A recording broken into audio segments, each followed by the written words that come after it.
사도행전 20장은 바울이 드로아와 또 밀레도에서 있었던 이야기를 우리에게 소개해주고 있는데요. 첫 번째 이제 드로아에서 있었던 이야기를 한번 나눠보겠습니다. 드로아는 이제 소아시아 서북부에 위치한 한 이제 지방인데요.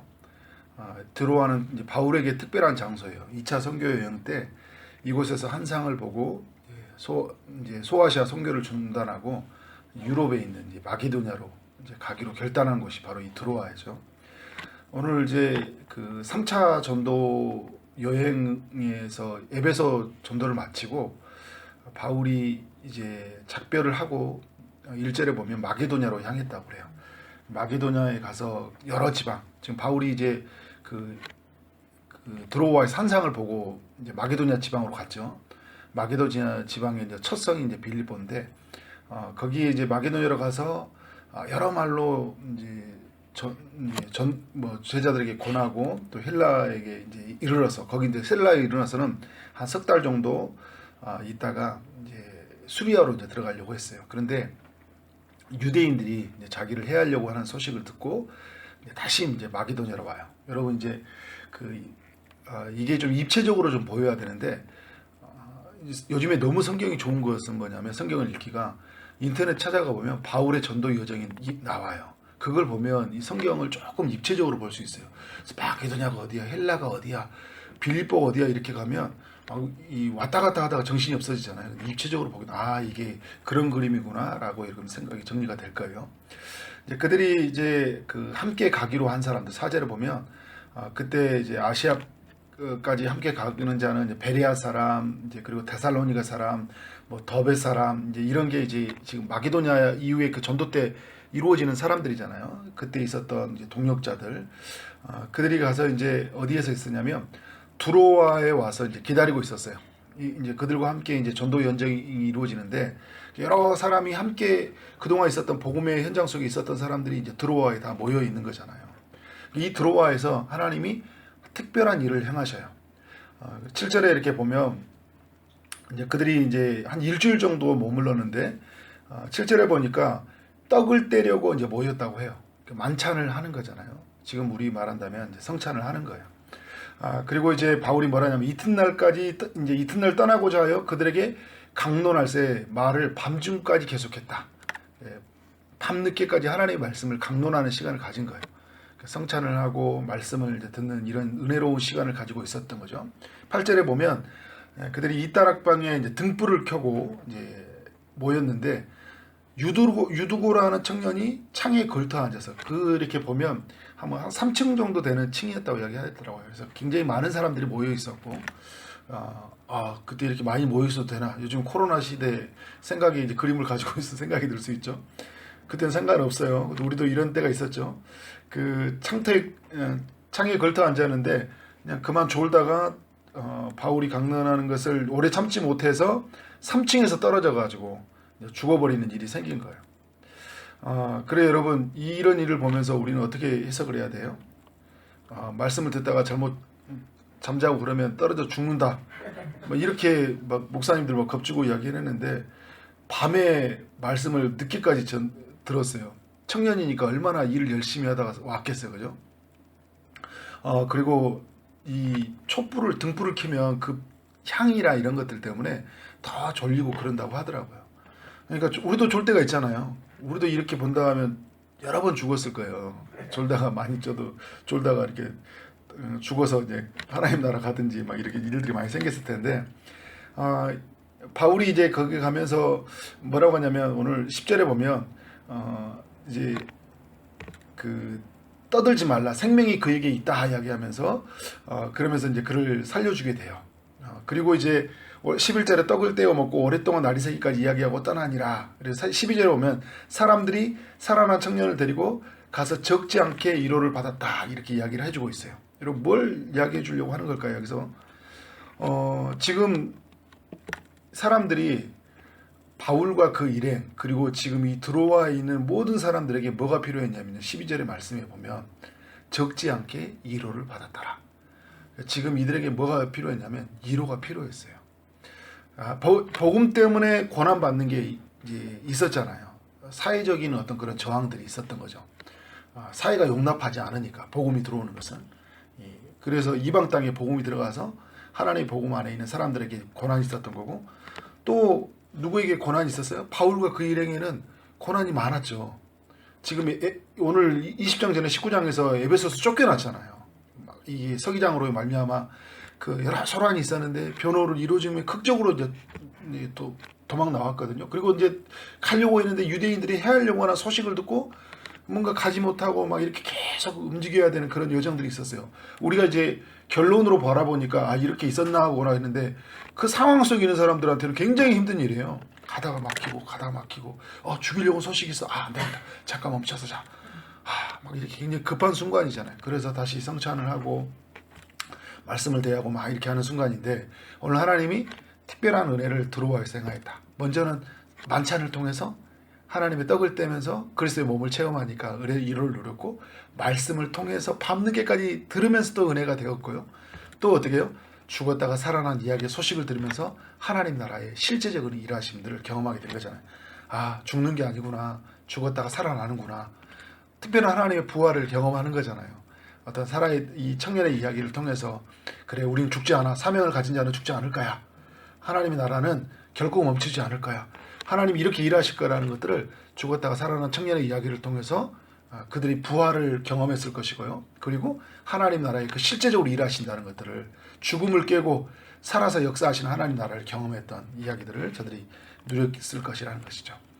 모두가 은혜를 누리는 순간, 여러분 우리에게도 이런 은혜의 순간이 필요한 거죠. 우리가 이렇게 매일마다 새벽에 주시는 은혜들을 우리가 마음껏 누려야 되잖아요. 그리고 공동체와 함께하는 만찬들, 공동체와 함께하는, 왜 지금 이 코로나 때 힘든 줄 아세요? 공동체의 만남과 만찬이 없잖아요. 함께 떡을 떼는 교제가 없잖아요. 떡을 떼는 교제하고 서로 이루어주는 거, 그리고 말씀 앞에서 우리가 서는 시간들이 없다 보니까 사람들 신앙이 죽어요, 마음속에. 그리고 하나님 살아있는 실제적인 기도의 응답을 통해서 일하시는, 우리 영혼이 살아나고 그의 삶의 인격이 변화된 것들을 우리 안에서 그걸 보고 살아가야 되는데, 그런 은혜가 우리 안에 있기를 원합니다. 드로아와 같은 이야기가 있기를 원합니다. 그런 마음이, 기도가 오늘 20장 읽으면서 정리가 또 사모함이 되더라고요. 두 번째는 밀레도에서 일어났던 이야기를 우리에게 보여주고 있어요. 이제 13절에 보면 바울이 밀레도에 갔던 이야기들을 우리에게 이야기해주고 있는데요. 바울이 이제 드로아에서 배를 타고 아소 마둘렌에 그리고 이제 그 기호 3호를 거쳐 밀레도에 도착을 하게 돼요. 그리고 16절에 이제 바울은 어떻게 되냐면 오순절 안에 이제 될 수 있으면 예루살렘으로 들어가려고 해요. 왜 오순절 안에 들어가려고 할까요? 사도행전 2장에 보면 사람들이 오순절날 다 예루살렘 광장에 모였죠. 예루살렘에 모여서 있는 사람들에게 복음을 전할 수 있는 기회가 되니까 사도 바울에게 들어가려고 해요. 굉장한 위험한 여정이에요. 바울은요, 이 예루살렘에서 그 특별한 나라에 갔을 때, 특히 유대교의 굉장히 그런 어떤 바리새인 중에 바리새인이었고 정통한 지도자였잖아요. 헬라 출신이긴 하지만 들어갔다는 것은 동족에게 배신자였기 때문에 죽음의 길로 가는 거예요. 완전히 그 죽음의 현장으로 가는 길인데, 그런 가겠다는 이제 계획을 잡고, 그 전에 이제 그래서 오늘 쭉 말씀의 흐름을 보면 22절에서 보면 이런 이야기예요. 예루살렘으로 가게 되는데 거기서 무슨 일을 당할지 알지 못하겠다. 그래서 23절에 결박과 환난이 나를 기다린다. 24절에 나의 생명을 조금도 귀한 것으로 여기지 않는다. 이런 표현을 한다고 보면 뭐예요? 죽으러 간다는 거예요. 죽으러 간다는 걸 알고 있었고, 그래서 25절에 보면 그 밀레도에서 형제들을 만나면서 뭐라냐면 다시는 내 얼굴을 보지 못할 것이다. 그리고 마지막 절에도 38절에 그 형제들이 뭐라 하냐면 다시는 얼굴을 보지 못한 그 말 때문에 근심하고 보냈다고 이야기해요. 죽으러 가고 있는 거예요. 바울은 이제 죽으러 가고 있는 이 현장인데, 그때 누구를 불러요? 에베소 교회에 있는 이제 장로들을 부르는 거예요. 에베소에서 3년 동안 사역했던 사람들, 이 에베소 교회, 아시아의 선교회, 이제 유럽 선교를 이루어지는데 아시아 때 있는 선교정에 이 사람들, 에베소 사람들을 불러내서 뭐라냐면 하나님의 특별한 일하심들을 이제 그들과 함께 나누고, 그의 바울의 계획을 나누고 그들을 이루어하면서 나갔던 그런 이야기를 할 수가 있어요. 만남 그 자체가 이루어져. 떨어져 있다가 다시 바울이 이제 에베소에서 급히 나왔잖아요. 그래서 이제 막 헬라와 거기서 머물고 막 해하려고 하는 이 과정인데 다시 밀레도에 머물면서 나오십시오. 잠깐 나 좀 봅시다 하면서 나왔는데 얼마나 서로 얼굴을 보면서 만나면서 막 울었을 것 같아요. 바울 선생님 살아계셨군요.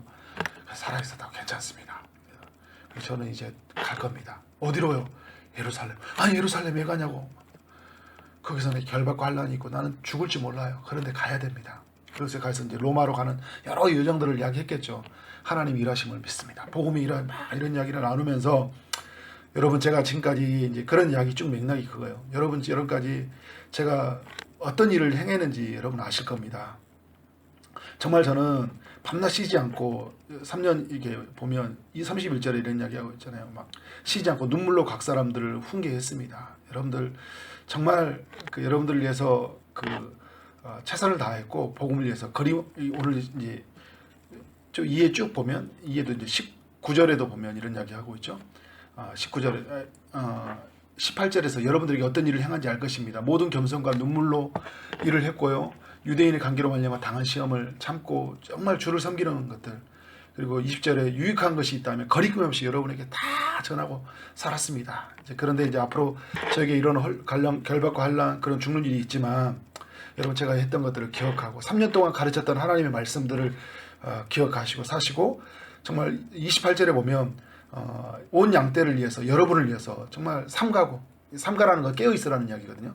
깨어 있고 그리고 이제 여러분이 제가 보살폈던 것처럼 정말 하나님이 주신 양떼를 한 사람 한 사람들을 보살피고 또 교회에 찾아오는 이런 악한 이리들 악한 이단의 어지러운 말을 하는 사람들을 삼가고 정말 하나님의 말씀을 따라 살아가는 여러분들의 삶이 되었으면 좋겠습니다. 이런 이야기를 하면서 32절에 이런 이야기를 하고 있잖아요. 내가 이제 떠나지만 누가 있다는 거예요? 주와 그 은혜의 말씀이 있습니다. 그래서 말씀에게 능히 부탁할 테니까 그 말씀이 주님이 여러분을 능히 든든히 세우시고 일하실 것이라는 그런 복음의 이야기를 해주고 있어요. 이 이야기를 듣는 사람들에게 얼마나 큰 이 도전이 되면서 또 한편에서는 오늘 38절에 보면 굉장히 마음에 근심이 있으면서 바울이 했던 여러 삶의 이야기들을 보면서 마음에 큰 그런 감동이 되고 그래서 이제 그것이 우리에게 너무나 큰 유익이었고 이제 바울은 없지만 바울이 가르쳤던 그 가르침이 있잖아요. 그죠? 주님이 계시고 주의 그 말씀이 있기 때문에 걱정하지 아니하겠다는 그런 마음이 굉장히 공존하는 그런 순간이죠. 그래서 바울이 이제 그러면서 33절에 자기가 했던 삶에 대해서 이야기를 해주고 있어요. 금이나 음이나 탐하지 않고 자기가 이제 천막 일을 하면서 어떻게든지 누구에게 시험에 되지 않냐고 살았던 삶들, 그리고 35절에 약한 사람들을 돕고 살았던 그의 삶들. 그래서 자기가는 받는 것보다 주는 것이 더 복되다는 그 주의 말씀 하나 붙들고 정말 최선을 다해서 여러분들을 돕고 섬겼습니다. 무슨 말을 하는 거예요? 지금 여기에 에베소 교회 지도자들이 왔거든요. 바울은 떠나지만 당신들은 내가 했던 사역들을 가지고 그 에베소 땅에서 그 사역을 감당하라는 거예요. 바울은 없지만 바울에게 주었던 여러 삶의 원리들 그리고 복음의 원리들을 붙잡고 정말 교회를 돌보고 교회를 세워가는 일들을 감당해 나가라는 거죠. 전에는 바울 혼자로 이루어졌지만 이제 바울과 같은 수많은 사람들을 통해 에베소 교회는 복음이 전해질 거고 에베소 교회는 문제 없을 것이다. 에베소 교회는 더욱 복음의 든든함을 가지고 나아갈 것이라는 것을 알려주고 있어요. 오늘 여러분 말씀에 이제 결론을 내리면서 오늘 드로아에서 있었던 이야기, 밀레도에 있었던 이야기를 나누는데요. 주님의 일호가 있는 이야기, 그 현장들이었고, 그리고 주님의 살아계심이 더욱 분명하게 드러나는 그런 현장이었어요. 그리고 주님이 일하실 것이라는 더욱 그 기대감이 드는 현장. 바울은 곧 죽음이 다가왔지만 하나님의 주신 이로는 더욱 컸고 하나님이 일하실 것이라는 그 확신은 더욱 분명해진 현장이었다. 어떤 사람에 의해서 움직이는 교회가 아니라 하나님의 말씀과 말씀 주신 그 주가 또 그 성령이 움직이시는 교회, 그런 현장이 우리의 삶에 되어지기를 원합니다. 우리 저희 동산교회 또 우리가 섬기는 교회, 우리의 각 가정이 되어지기를 주 이름으로 축원합니다.